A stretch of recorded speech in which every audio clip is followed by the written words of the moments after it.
What if I told you that seduction isn't about manipulation or charm in a dimly lit room, but about influence, confidence, and the silent ways we shape the world around us every single day? We have, for far too long, misunderstood seduction. It has been boxed into something shallow, something secretive, associated with manipulation, ulterior motives, or even dishonesty. We see it as a game, a tactic, something used to get what we want at the expense of transparency. But what if we were wrong? What if seduction, in its purest form, isn't about deception at all, but about influence? A natural human form of influence that we each practice, knowingly or not, every single day. Seduction, when stripped of the myths and cultural baggage, is the subtle art of attraction, not just romantic attraction, but intellectual, emotional, and social. It is how we draw people in, not by coercion, but by connection. Think about the people who captivate you, not because they're loud or dominating, but because they carry something magnetic: authenticity, passion, clarity. These people seduce through presence, through energy, through the quiet but powerful force of being aligned with what they believe in. They make you want to listen. Not because they are tricking you into listening, but because something about them feels real. Confidence is often mistaken for arrogance, but in truth, it is one of the most authentic and quietly powerful forces we possess. It isn't about being the loudest in the room or having all the answers. It's about being grounded in who you are, even when the world around you feels uncertain. When someone walks into a room and carries themselves with confidence, you notice, not because they demand your attention, but because something about them feels complete, unapologetically whole. There's no performance, no overcompensation, just a presence that says, I know myself, I trust myself, and in doing so, I give you permission to do the same. This kind of confidence is magnetic. It draws people in, not through theatrics or pretense, but through truth. It doesn't try to impress, it simply is. And that is what makes it seductive, because in a world saturated with curated images, false bravado, and masked insecurities, genuine confidence feels rare. It feels safe. It signals that someone has done the work of knowing who they are beyond validation, beyond applause, beyond the need to be liked. They are not performing for approval, they are present with intention. And that authenticity has a pull, a quiet gravity that is difficult to ignore. Confidence, when rooted in self-awareness and humility, becomes a form of silent persuasion. It's in the way someone speaks with clarity, listens without defensiveness, and moves with integrity, even when no one is watching. It tells you that they are not trying to be something they're not, and because of that, you find yourself trusting them, believing them, wanting to be near them, not because of what they promise, but because of how they make you feel. That feeling, that unspoken draw, is seduction in its most honest, unadorned form. And what's striking is that this kind of confidence doesn't come from perfection or power. It often comes from embracing imperfection, from facing failure, and still choosing to show up with grace. It is born out of self-respect rather than ego. And that's what makes it so deeply human. You don't need to be the most attractive, the most articulate, or the most charismatic person in the room to be seductive. You need only to be anchored in your truth. Confidence isn't about trying to be someone else. It's about being fully, unwaveringly yourself.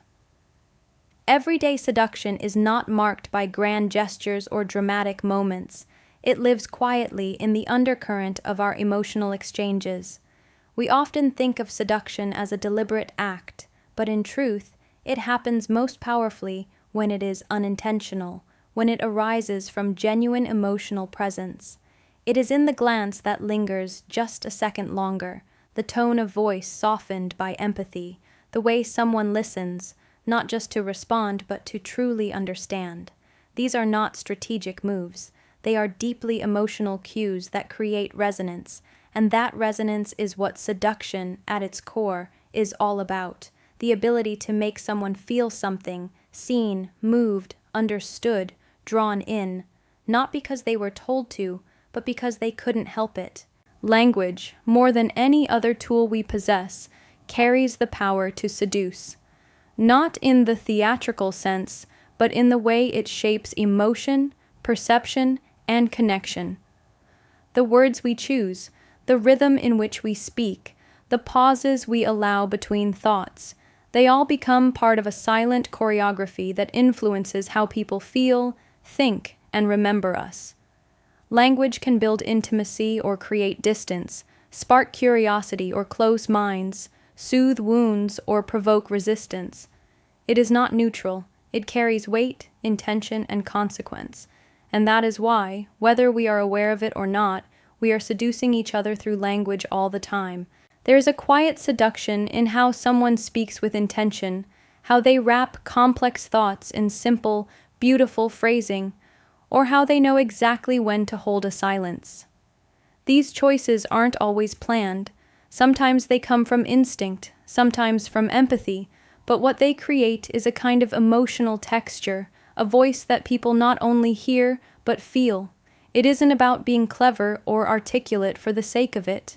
It's about knowing that your words are an extension of your presence, and that presence has the power to influence how someone receives the moment.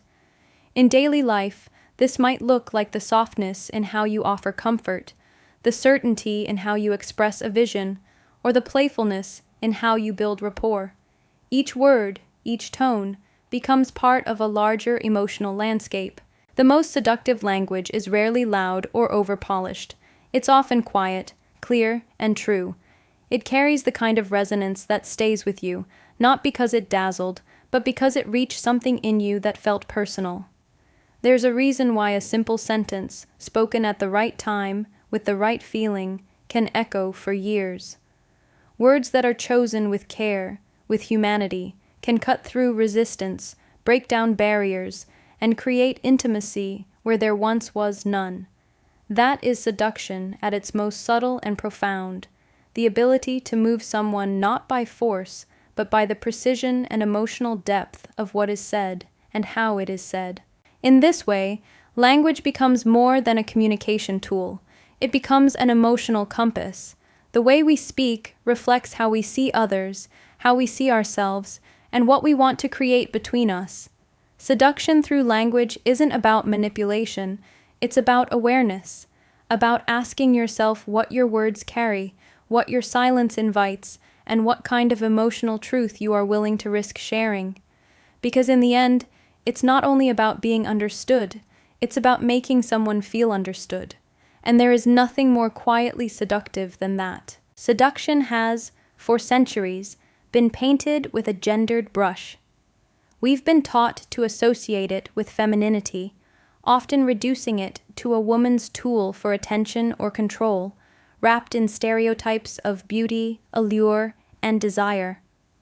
On the other hand, when seduction is attributed to masculinity, it is framed as conquest, charisma, or dominance. Both narratives are limiting, outdated, and deeply misleading. They suggest that seduction belongs to a specific type of person, that it follows certain scripts, that it fits neatly into binaries of male and female behavior. But seduction, real seduction, is not a performance tied to gender roles. It is a profoundly human experience rooted in connection, presence, and emotional intelligence. When we strip away the societal packaging, what remains is the truth that seduction is a universal human trait. It's not feminine or masculine, it's relational. It is the way someone makes another person feel seen, drawn in, valued, and curious. It lives in gestures, in voice, in attentiveness, in the small, intentional ways we communicate care or intrigue. Anyone, regardless of gender identity or expression, can be deeply, beautifully seductive, not by mimicking what culture has taught us to admire, but by being fully, unabashedly themselves. The power to seduce comes not from fitting into expectations, but from breaking free of them and allowing one's authentic presence to take up space. This human seduction shows up in everyday life, in how a person speaks with quiet conviction, how they listen with their whole body, how they enter a space not trying to dominate it, but to understand it. It can look like softness and strength at once. It can look like stillness, or joy, or boldness that doesn't need to be loud. When we reduce seduction to gender, we not only limit individuals, but we deny ourselves the richness of experiencing connection beyond category. We start to miss the subtle, powerful moments that happen when someone expresses their truth in a way that draws others in, not because of what they are, but because of who they are. Seduction, in its truest form, resists labels. It doesn't need permission from gender norms to exist. It exists in everyone, in the artist who captivates with vulnerability, the leader who inspires through clarity, the friend who comforts with presence, the stranger who sparks a moment of unexpected warmth. To be human is to be capable of seduction, because to be human is to long for connection. When we recognize that, we begin to reclaim seduction from the narrow scripts it has been assigned, and we allow it to become what it has always been beneath the surface, a natural expression of relational energy, open to all and powered by authenticity. So the next time you think of seduction, don't reduce it to allure or manipulation. Think of it as the silent current beneath every meaningful connection. It's the confidence in your voice, the care in your words, the passion in your mission. Because when used with intention and integrity, seduction becomes one of our most powerful human tools, not just to attract, but to inspire, lead, and transform.